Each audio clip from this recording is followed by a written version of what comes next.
चाकूने वार करून पत्नीचा खून। पतीने केलेल्या चाकू हल्ल्यात पत्नी शुभांगी सचिन राजपूत वय 30 सध्या राहणार रामनगर शिये फाटा मूळ गाव कळबिळगी सब जिल्हा जमखंडी यांचा मृत्यू झाला। त्याच्या मानेवर आणि छातीवर चाकूने वार करून खून केल्याची घटना घडली आहे। हा प्रकार शुक्रवार तारीख 6 रोजी सकाळी 11:30च्या सुमारास घडला। या घटनेची नोंद सीपीआर पोलीस चौकीत झाली आहे। सदरचे पती पत्नी कर्नाटक येथील असून ते सध्या रामनगर शिये फाटा येथे राहतात। हे दोघेही पती पत्नी शिरोली एमआयडीसी येथे एका कंपनीत सुपरवायझर म्हणून काम करीत होते। पती पत्नीत वाद होता, तो वाद त्यांच्या नातेवाईकांनी मिटविला होता। आज सकाळी 11:30च्या सुमारास कासारवाडी गावाच्या परिसरात असलेल्या सादळे मादळे घाटात शुभांगी राजपूत गंभीर जखमी अवस्थेत मिळून आल्या होत्या।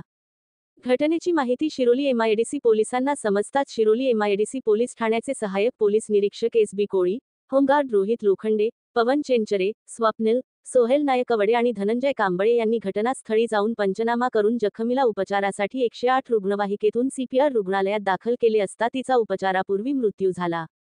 त्यांना एक लहान मुलगा आहे।